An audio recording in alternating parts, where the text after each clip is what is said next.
Hello friend, welcome to our channel. दोस्तों, स्वागत है आपके अपने यूट्यूब चैनल में।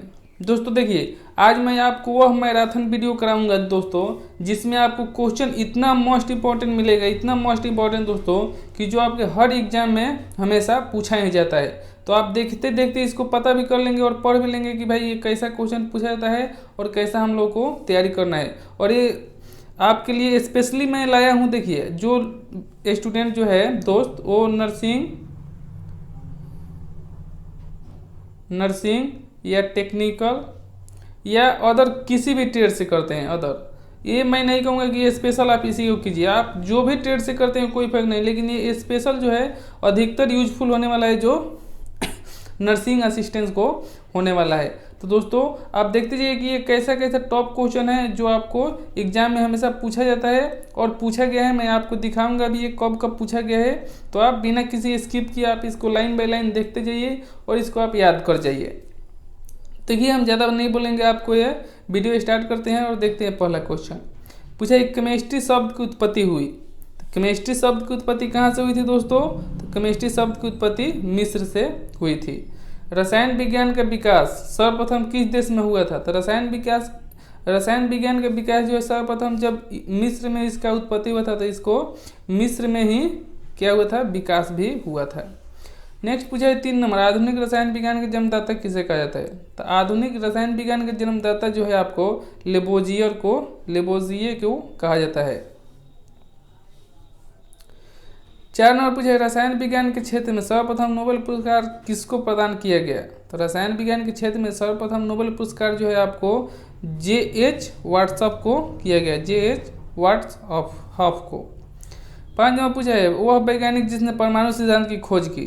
तो वह वैज्ञानिक कौन है जो परमाणु सिद्धांत की खोज की दोस्तों? तो ये जॉन डाल्टन जो है आपके परमाणु सिद्धांत की खोज करने वाला। नेक्स्ट पूछा है, परमाणु के नाभिक के आकार होते हैं। तो परमाणु के नाभिक के आकार कितने होते हैं? तो 10 के पावर -15। ये बहुत ही वीवीआई क्वेश्चन है, बार बार पूछा जाने वाला। निम्नलिखित में कौन सा एक अस्थायी कण है? निम्नलिखित में कौन एक अस्थायी कण है? तो दोस्तों यह न्यूट्रॉन है।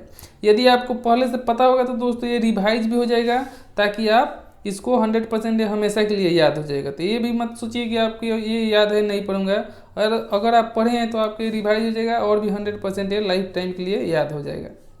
नेक्स्ट पूछे, परमाणु के नाभिक में निम्न कण होते हैं। तो परमाणु के नाभिक में कौन कौन से कण होते हैं? तो प्रोटॉन तथा न्यूट्रॉन दोनों होते हैं, प्रोटॉन और न्यूट्रॉन दोनों होते हैं परमाणु के नाभिक में। नेक्स्ट देखिए, निम्न में कौन एक आवेश रहित कण है? तो आवेश रहित कण जो है आपका न्यूट्रॉन जो है ये आवेश रहित कण होता है। नेक्स्ट पूछा है कि निम्नलिखित में कौन एक आवेश रहित कण है? तो आप तो देखेंगे कि न्यूट्रॉन जो है एक आवेश रहित कण है। 10 नंबर पूछा है, न्यूक्लियन रसायन नाम, न्यूक्लियन जो है सामान्य नाम किसके लिए है? तो न्यूक्लियन जो है सामान्य नाम जो है दोस्तों प्रोटॉन तथा न्यूट्रॉन के लिए है न्यूक्लियन नाम। परमाणु विद्युत होते हैं। तो परमाणु क्या होते हैं दोस्तों? तो ये उदासीन होते हैं। इलेक्ट्रॉन की खोज की थी। तो इलेक्ट्रॉन की खोज किसने की थी? तो ये थॉमसन ने किया था, थॉमसन। प्रोटॉन की खोज किया था। तो ये बहुत ही वीवीआई क्वेश्चन, इलेक्ट्रॉन, प्रोटॉन और न्यूट्रॉन, इन तीनों चीज़ों को आप याद कर लीजिए। तो इलेक्ट्रॉन को थॉमसन, प्रोटॉन को आप याद रखिएगा गोल्डस्टीन, प्रोटॉन को जो था गोल्डस्टीन, और आपका हो जाएगा प्रोटॉन आपका देखिए यहाँ गोल्डस्टीन हो गया, गोल्डस्टीन, और न्यूट्रॉन का चैडविक। ये आपको हमेशा पूछा जाता है, ये बहुत ही मोस्ट वीवीआई क्वेश्चन है जो आपका न्यूट्रॉन की खोज चैडविक ने किया था। किसी परमाणु के नाभिक किसी परमाणु के गुण निर्भर करते हैं। तो किसी परमाणु के गुण निर्भर किस पे करते हैं? तो ये इलेक्ट्रॉनिक संरचना पर निर्भर करते हैं। नाभिक की सामान्य नाभिक की द्रव्यमान संख्या है। तो नाभिक की द्रव्यमान संख्या डैश है, यानी कितना है दोस्तों? तो नाभिक में न्यूक्लियनों की संख्या के बराबर है। नेक्स्ट देखिए 17 नंबर पूछा है दोस्तों कि पॉजिट्रॉन किसका प्रतिकण है? तो पॉजिट्रॉन जो है किसका प्रतिकण है? तो इलेक्ट्रॉन का प्रतिकण है। एक परमाणु में 9 इलेक्ट्रॉन, 9 प्रोटॉन तथा 10 न्यूट्रॉन है। इसकी द्रव्यमान संख्या कितनी होगी? तो द्रव्यमान संख्या क्या होती है दोस्तों? तो ये आपका 19 हो जाएगा, क्योंकि प्रोटॉन और न्यूट्रॉनों की संख्या को मिला करके द्रव्यमान संख्या निकाला जाता है। तो ये आपका 19 हो जाएगा। रेडॉन 226/88 के नाभिक में न्यूट्रॉन और प्रोटॉनों की संख्या क्रमशः कितनी होती है? तो रेडॉन 226/88 के नाभिक में न्यूट्रॉन और प्रोटॉनों की संख्या जो होती है दोस्तों, न्यूट्रॉन और प्रोटॉन की संख्या है, तो न्यूट्रॉन की संख्या आपका हो जाएगा 138 और प्रोटॉन जो आप देखते ही हैं कि यहाँ दिया है 88, तो आपका 88 यानी कि 138 एवं 88 होते हैं। क्योंकि क्या होता है दोस्तों, ये देखिए ऊपर से जो है आपको नीचे वाले घटा लेना होता है हमेशा। जब भी आपको कहे कि न्यूट्रॉन और प्रोटॉन की संख्या निकाले, तो न्यूट्रॉन आपका कौन सा हो जाता है? न्यूट्रॉन ये ऊपर वाले में से ये नीचे वाले घटा लेते हैं तो ये न्यूट्रॉन हो जाता है, और बाकी नीचे वाला जो होता है यह प्रोटॉन ही होता है। 20 नंबर पूछा है, रेडियो सक्रियता की खोज किस वैज्ञानिक ने सर्वप्रथम की? रेडियो सक्रियता की खोज किस वैज्ञानिक ने सर्वप्रथम की? तो ये बहुत ही बार क्वेश्चन पूछा जाता है, तो हेनरी बेकरल ने किया था रेडियो सक्रियता की खोज। रेडियोधर्मी पदार्थ उत्सर्जित करता है, तो रेडियोधर्मी पदार्थ हमेशा क्या उत्सर्जित करता है? तो अल्फा, बीटा और गामा ये सभी किरणें उत्सर्जित करता है। देखिए आपको ये कब पूछा गया था? 44वीं बीपीएससी एग्जाम में पूछा गया था, बीपीएससी में भी एक क्वेश्चन पूछा गया था। नेक्स्ट क्वेश्चन आपका 45वीं बीपीएससी में देखिए कौन सा पूछा है? नाभिक के निकलने वाले विकिरण में किसकी भेदन क्षमता अधिक होती है? तो नाभिक के विकिरणों से निकलने वाली किसकी भेदन क्षमता अधिक होती है? तो गामा किरण की सबसे अधिक भेदन क्षमता होती है। 23 पूछा है, निम्न में से किसमें ऋणात्मक आवेश होता है? तो किसमें ऋणात्मक आवेश होता है दोस्तों? तो बीटा में ऋणात्मक आवेश होता है। ये देखिए आपको पूछा है, बीपीएससी का ही क्वेश्चन है, लेकिन ये एनडीए में भी कई बार पूछा गया है और नर्सिंग असिस्टेंट में तो बार बार पूछा ही जाता है। समस्त रेडियो सक्रिय पदार्थ क्षय होने के पश्चात किसमें अंतिम रूप में बदल जाते हैं? ये बहुत ही मस्ट वीवीआई क्वेश्चन। समस्त रेडियोधर्मी पदार्थ क्षय होने के पश्चात निम्न में से किसमें अंतिम रूप में बदल जाते हैं दोस्तों? तो ये शीशा में बदल जाते हैं हमेशा।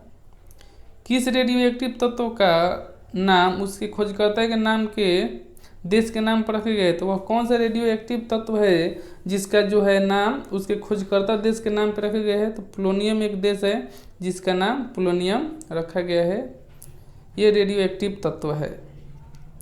निम्न में से कौन सा एक रेडियो एक्टिव तत्व नहीं है? तो रेडियो एक्टिव तत्व कौन सा नहीं है दोस्तों? तो ये आपका हो जाएगा जर्कोनियम जो है यह रेडियो एक्टिव तत्व नहीं है। Option D is the correct होगा, जर्कोनियम 26 का।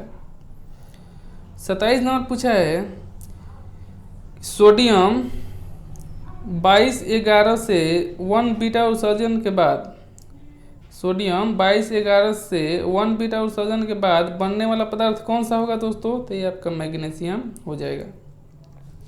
एक रेडियो एक्टिव पदार्थ की अर्ध आयु 4 महीने है। इस पदार्थ की 3/4 भाग का क्षय होने में समय लगेगा। तो कितना समय लगेगा दोस्तों? यदि एक रेडियो पदार्थ की अर्धवायु जो है 4 महीने है, इस पदार्थ के 3/4 भाग का क्षय होने में कितना समय लगेगा? तो 8 महीना लगेगा। किसी परमाणु नाभिक का आइसोटोप वह नाभिक है जिसमें किसी परमाणु के नाभिक का आइसोटोप वह नाभिक है जिसमें क्या होता है दोस्तों? जिसमें आपका होता है प्रोटॉन की संख्या वही रहती है परंतु न्यूट्रॉनों की संख्या भिन्न होती है। तो आपका option B is the correct होगा, प्रोटॉन की संख्या वही रहती है परंतु न्यूट्रॉनों की संख्या भिन्न होती है। यदि किसी प्रकार की समस्या, दिक्कत या किसी क्वेश्चन में डाउट हो तो प्लीज़ आप कमेंट में बताइए, मैं आपको नेक्स्ट वीडियो में या उसी कमेंट में आपको आंसर बताऊं और आपको 100% समझाने की कोशिश करूंगा। तो दोस्तों किसी प्रकार की शर्म या एथी की कोई दिक्कत की बात नहीं होना चाहिए। आपकी जो भी दिक्कत हो आप कमेंट में बताइए या जैसे भी आप पूछिए हमसे, मैं आपको उसका रिप्लाई दूंगा। तो हाइड्रोजन के समस्थानिक की संख्या कितनी होती है? तो हाइड्रोजन की समस्थानिकों की संख्या कितनी होती है? तो आप जानते हैं कि हाइड्रोजन की 3 समस्थानिक है। ये हमेशा पूछा जाता है कि हाइड्रोजन की समस्थानिकों की संख्या कितनी है? तो 3 है। कौन सा है? तो पोर्टियम, ड्यूट्रियम और ट्रिटियम। पोर्टियम, ड्यूट्रियम और ट्रिटियम। देखिए यहाँ नीचे भी दिया गया, निम्न में से कौन हाइड्रोजन का समस्थानिक नहीं है? तो देखिए यहाँ पोर्टियम बताए थे, पोर्टियम है, ड्यूट्रियम भी है और ट्राइटियम भी है। इट्रियम जो है यह नहीं है। पोर्टियम, ड्यूट्रियम और ट्राइटियम जो है आपके हाइड्रोजन के समस्थानिक है, ये इट्रियम नहीं है। तो आपका option C is the correct होगा। हाइड्रोजन के रेडियो सक्रिय समस्थानिक को कहते हैं। तो हाइड्रोजन के जो है रेडियो सक्रिय समस्थानिक कौन सा है? तो रेडियो सक्रिय समस्थानिक जो है ट्राइटियम यानी कि हाइड्रोजन का ट्राइटियम समस्थानिक जो है रेडियो एक्टिव समस्थानिक है।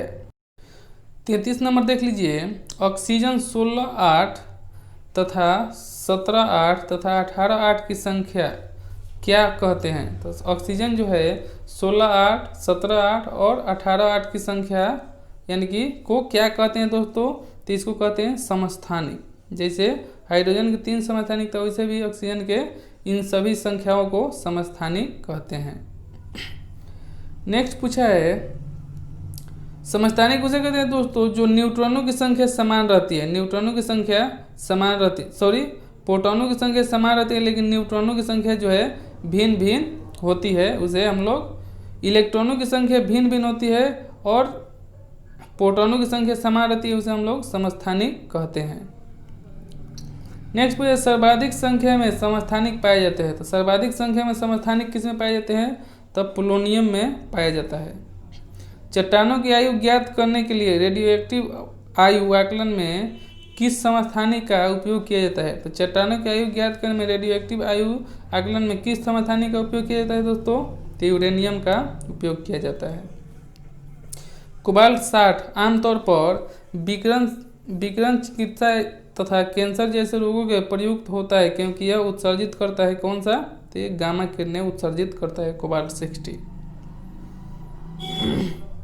नेक्स्ट देखिए 37 नंबर पूछा है, आइसोटोन होते हैं। तो आइसोटोन किस में होते हैं, समान संख्या में न्यूट्रॉन। आइसोटोन होते हैं समान संख्या में न्यूट्रॉन। 38 पूछा है, वे आयन जिनमें इलेक्ट्रॉनों की संख्या समान होता है कहते हैं। तो वे आयन जिनमें इलेक्ट्रॉनों की संख्या समान होता है क्या कहते हैं, तो सम इलेक्ट्रॉनिक कहलाते हैं, सम इलेक्ट्रॉनिक। एल्युमिनियम 3+ किसके साथ सम इलेक्ट्रॉनिक है। तो एल्युमिनियम जो है 3+ किसके साथ सम इलेक्ट्रॉनिक है दोस्तों, तो आपका फ्लोरीन माइनस के साथ है, फ्लोरीन माइनस। देखिए CDS में पूछा गया था ये क्वेश्चन। वे तत्व जिसके परमाणु भार एक ही किंतु परमाणु क्रमांक भिन्न भिन्न होते हैं। तो वे तत्व जिनके परमाणु भार एक ही परंतु परमाणु क्रमांक भिन्न भिन्न होते हैं क्या कहलाते हैं, समभारिक कहलाते हैं। नेक्स्ट पूछा है 41 नंबर, निम्नलिखित में से किसके उत्सर्जन से समभारिक उत्पन्न होते हैं। तो किसके उत्सर्जन से समभारिक उत्पन्न होते हैं दोस्तों, तो बीटा कण के उत्पन्न से। मेथेन अणु में है। तो मेथेन अणु में क्या होते हैं, एकल सहसंयोजक बंधन होते हैं, एकल सहसंयोजक बंधन। इथिलीन अणु की आकृति होती है। तो इथिलीन अणु की आकृति होती है समतल त्रिकोणीय। इथिलीन अणु की आकृति समतल त्रिकोणीय होती है। निम्नलिखित में से किस यौगिक की आकृति चतुष्फलकीय होती है। तो निम्नलिखित में से किस यौगिक की आकृति चतुष्फलकीय होती है, तो कार्बन टेट्राक्लोराइड। याद रखिएगा कार्बन टेट्राक्लोराइड की जो है यौगिक आकृति चतुष्फलकीय होती है। जल के अधिक क्वथनांक का कारण है। तो जल के अधिक क्वथनांक का कारण है इसमें इसका अधिक इलेक्ट्रॉनिक स्थिरांक। इसका अधिक इलेक्ट्रॉनिक स्थिरांक जो है जल के क्वथनांक के कारण होता है। नेक्स्ट पूछा है, इलेक्ट्रॉन त्यागने की प्रकृति कहलाती है। तो इलेक्ट्रॉन त्यागने की प्रवृत्ति क्या कहती है, ऑक्सीकरण। इलेक्ट्रॉन ग्रहण करने की प्रवृत्ति कहलाती है। इलेक्ट्रॉन ग्रहण करने की प्रवृत्ति जो है ये आपका अवकरण कहलाती है। याद रखिएगा ये दोनों चीज VVI है। हाइड्रोजन के जलने से संबंध प्रक्रिया है। तो हाइड्रोजन के जलने से संबंध प्रक्रिया कौन सी है, तो ये ऑक्सीजन है। ऑक्सीजन जो है हाइड्रोजन के जलाने में सहायक होती है। लोहे पर जंग लगना उदाहरण है। तो लोहे पर जंग लगना जो है ये ऑक्सीकरण का उदाहरण है। ऑप्शन ए तो करेक्ट होगा, ऑक्सीकरण। 50 नंबर देखिए, किसमें क्लोरीन की ऑक्सीकरण अवस्था +1 होती है। तो किसमें क्लोरीन की ऑक्सीकरण अवस्था +1 होती है, तो हाइपोक्लोरस अम्ल की, हाइपोक्लोरस अम्ल।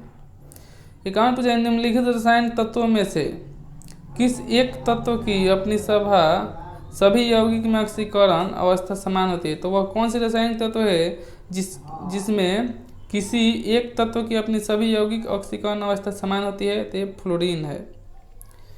OF2 में ऑक्सीकरण की ऑक्सीकरण अवस्था क्या है। तो OF2 में ऑक्सीजन की ऑक्सीकरण अवस्था क्या है दोस्तों, तो आपको हो जाएगा +2। अम्ल वह पदार्थ है जो प्रोटॉन देता है। क्षार वह पदार्थ है जो प्रोटॉन ग्रहण करता है। अम्ल जो है प्रोटॉन देता है, क्षार जो है प्रोटॉन ग्रहण करता है। इसको याद रखिएगा आसानी से। उदासीनीकरण क्रिया में बनता है, तो उदासीनीकरण क्रिया में क्या बनता है? लवण तथा जल बनता है। नीले लिटमस पत्र को लाल कर देता है, तो नीले लिटमस पत्र को लाल कर देता है, ये मोस्ट वीवीआई क्वेश्चन, इसको याद कर लीजिए। अम्ल जो है नीले को लाल कर देता है, और लाल लिटमस पत्र को नीला कर देता है कौन? ये क्षार जो है लाल को नीला कर देता है, लेकिन अम्ल जो है नीले को लाल कर देता है। इसको याद रखिएगा ट्रिक से कि अम्ल नीले को लाल, क्षार जो है लाल को नीला। पीएच मान का निर्धारण किसने किया था? तो पीएच मान का निर्धारण सोरेन ने किया था, याद रखिएगा, सोरेन। दूध का पीएच मान होता है, दूध का पीएच मान मैंने एक वीडियो बना दिया हूँ, उसमें आप देख लीजिएगा 6.6 होता है। मोहर लवण है, तो मोहर लवण जो है द्विक लवण होता है।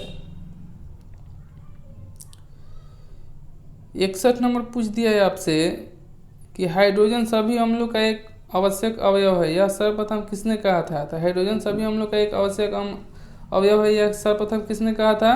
तो यह आपका क्या था? डेबी ने किया था, डेबी। गैसों के विसरण का नियम किसने प्रतिपादित किया था? गैसों के विसरण का नियम किसने प्रतिपादित किया था? तो वायल्स ने, नहीं, गैसों का विसरण का नियम ये वायल्स ने ही किया था। ये देखिएगा वायल्स, ये थोड़ा सस्पेंस में है, इसको आप आंसर बताइएगा कि गैसों का विसरण का नियम जो है आपको वायल्स ने ही किया था, ये 100% है। क्षारीय विलयन का पीएच मान होता है सदा ही, क्षारीय विलयन का पीएच मान हमेशा क्या होता है? तो 7 से अधिक होता है क्षारीय विलयन का पीएच मान। अम्लीय विलयन का पीएच मान हमेशा होता है, कितना होता है दोस्तों? तो अम्लीय विलयन का पीएच मान हमेशा 7 से कम होता है, क्षारीय विलयन का हमेशा 7 से अधिक होता है। शुद्ध जल का पीएच मान 7 होता है, शुद्ध जल का पीएच मान 7 होता है। बहुत ही वीवीआई क्वेश्चन, ठीक है। शुद्ध जल का यानी कि जो पीएच मान का स्टार्टिंग होता है ये 7 से होता है, 7 जो है उदासीन है। इससे अगर ऊपर जाइएगा तो क्षारीय और नीचे जाइएगा तो अम्लीय होता है कोई भी विलयन। नेक्स्ट पूछा है 66, वैद्युत अपघटन के लिए प्रयुक्त पात्र कहलाता है। तो वैद्युत अपघटन के लिए प्रयुक्त पात्र जो है वोल्ट मीटर होता है। वैद्युत अपघटन में ऑक्सीकरण होता है, तो वैद्युत अपघटन में ऑक्सीकरण जो होता है एनोड पर होता है। 68 देखिए पूछा है, वैद्युत अपघटन में अवकरण होता है। तो वैद्युत अपघटन में अवकरण होता है आपके कैथोड पर, कैथोड याद रखिए, कैथोड पर। जस्तीकरण, लोहा की बाहरी सतह पर किसकी परत चढ़ी रहती है? तो जस्तीकरण में जो है लोहा के बाहरी परत पर कौन सी परत चढ़ाई जाती है दोस्तों? तो आपका हो जाएगा जस्ता, जस्ता जो है चढ़ाया जाता है। तो दोस्तों जस्तीकरण लोहे की बाहरी सतह पर किसकी परत चढ़ाई जाती है? तो ये आपका हो जाएगा जस्त। नेक्स्ट देखिए, नेक्स्ट में आपसे पूछा है कि गैल्वेनिक सेल में परिवर्तित होता है। तो गैल्वेनिक सेल में क्या परिवर्तित होता है दोस्तों? तो गैल्वेनिक सेल में परिवर्तित होता है रासायनिक ऊर्जा विद्युत ऊर्जा में। ऊष्माक्षेपी प्रक्रिया है, तो ऊष्माक्षेपी प्रक्रिया जिसमें ऊष्मा मुक्त होती है, ऊष्माक्षेपी प्रक्रिया में ऊष्मा मुक्त होती है। लेकिन ऊष्माशोषी अभिक्रिया कौन सा है जिसमें ऊष्मा का अवशोषण होता है? उसमें ऊष्माशोषी अभिक्रिया कहते हैं। उत्प्रेरक ऐसा पदार्थ है जो रासायनिक अभिक्रिया का वेग को क्या करता है दोस्तों? उत्प्रेरक वो ऐसा पदार्थ है जो रासायनिक अभिक्रिया के वेग को परिवर्तित कर देता है। नेक्स्ट पूछा है 14, तेलों के हाइड्रोजनीकरण में प्रयुक्त उत्प्रेरक है। तो तेलों के हाइड्रोजनीकरण में प्रयुक्त उत्प्रेरक कौन सा है? तो निकिल हो जाएगा। 75 पूछा है शीश कक्ष प्रकरण में उत्प्रेरक के रूप में प्रयुक्त होता है। तो शीश कक्ष उपकरण में उत्प्रेरक के रूप में क्या प्रयुक्त होता है दोस्तों? तो नाइट्रोजन के ऑक्साइड। दोस्तों मैं बता दूं दोस्तों कि थोड़ा चलिए 25 क्वेश्चन बचे हैं, थोड़ा तेजी में बता दे रहा हूं कि ताकि कम टाइम में आपको आसानी से ये चीज़ें याद हो जाए, क्योंकि आज मैं सही ही क्वेश्चन बताऊंगा। एल्युमिनियम अम्ल सल्फ्यूरिक अम्ल बनाने के लिए संपर्क विधि में उत्प्रेरक के रूप में प्रयुक्त होता है। तो सल्फ्यूरिक अम्ल बनाने के लिए संपर्क विधि में उत्प्रेरक के रूप में प्रयुक्त क्या होता है? तो ये प्लेटिनम चूर्ण प्रयुक्त होता है। अमोनियम उत्पादन की हैबर विधि में उत्प्रेरक वर्धक के रूप में कार्य करता है। तो अमोनियम उत्पादन की हैबर विधि में उत्प्रेरक वर्धक के रूप में क्या प्रयुक्त करते हैं दोस्तों? तो मोलिब्डेनम जो है प्रयुक्त करते हैं। 78 पूछे संपर्क विधि में गंधकाम्ल यानी कि H2SO4 सल्फ्यूरिक अम्ल के निर्माण में प्रयुक्त होता है, यानी कि जो है सर्वाधिक संपर्क विधि में गंधकाम्ल यानी कि सल्फ्यूरिक अम्ल H2SO4 के निर्माण में क्या प्रयुक्त होता है, तो V2O5। ये बहुत ही VVI क्वेश्चन याद रख लीजिएगा। लाल तप्त कोक पर जलवाष्प प्रवाहित करने से कार्बन मोनोऑक्साइड एवं हाइड्रोजन गैस का मिश्रण प्राप्त होता है, जिसे कहते हैं जल गैस। नेक्स्ट पूछा है कार्बन मोनोऑक्साइड तथा नाइट्रोजन गैस के गैसीय मिश्रण को क्या कहते हैं, तो ये प्रोड्यूसर गैस कहते हैं, प्रोड्यूसर गैस। 80 पूछा है कार्बन मोनोऑक्साइड तथा नाइट्रोजन गैस के गैसीय मिश्रण को क्या कहते हैं, कार्बन मोनोऑक्साइड ये तो प्रोड्यूसर गैस भी कहते हैं इसको। एलपीजी गैस में कौन सी गैस प्रयुक्त होती है, तो एलपीजी गैस में अधिक मात्रा में दोस्तों ब्यूटेन होती है, इसलिए ब्यूटेन ही यहाँ होगा। निम्न में से किस एक का ईंधन मान अधिकतम होता है, तो हाइड्रोजन का जो है ईंधन मान सबसे अधिकतम होता है। देखिए यूपीएससी में पूछा गया था, ये आईएएस में भी पूछा गया था। भूरा कोयला के नाम से जाना जाता है, ये भी बहुत ही इंपॉर्टेंट क्वेश्चन है। भूरा कोयला के नाम से कौन जाता है, तो लिग्नाइट जो है भूरा कोयला के नाम से जाना जाता है। नेक्स्ट पूछा है आपसे किसी ईंधन के अपस्फोटिरोधी गुण को दर्शाती है, तो किसी ईंधन के अपस्फोटिरोधी गुण को क्या दर्शाती है दोस्तों, तो आपका जो है ऑक्टेन संख्या दर्शाती है। आधुनिक आवर्त नियम का प्रतिपादन किसने किया था, तो आधुनिक आवर्त नियम का प्रतिपादन जो है मोसले ने किया था। मेंडलीव की आवर्त सारणी में तत्वों के वर्गीकरण का आधार है, तो मेंडलीव की आवर्त सारणी में तत्वों का वर्गीकरण किस पे किया गया था, तो परमाणु द्रव्यमान पे किया गया था। ये बहुत ही VVI क्वेश्चन है मेंडलीव वाला, जो आवर्त सारणी में जो वर्गीकरण के आधार पर किया था, तो परमाणु संख्या के आधार पर वर्गीकरण किया था मेंडलीव। किस खनिज से रेडियम प्राप्त किया जाता है, तो पिच ब्लेड से जो है रेडियम प्राप्त किया जाता है, VVI क्वेश्चन। लोहे का निष्कर्ष किस अयस्क से होता है, ये भी VVI क्वेश्चन, हेमेटाइट से होता है लोहे का निष्कर्ष। एल्युमिनियम धातु का निष्कर्ष किस अयस्क से होता है, ये भी VVI क्वेश्चन आपका हो गया, बॉक्साइट। एल्युमिनियम धातु का निष्कर्ष जो होता है बॉक्साइट से होता है। गैलना निम्न में से किस धातु का अयस्क है, तो गैलना जो है सीसा धातु का अयस्क है।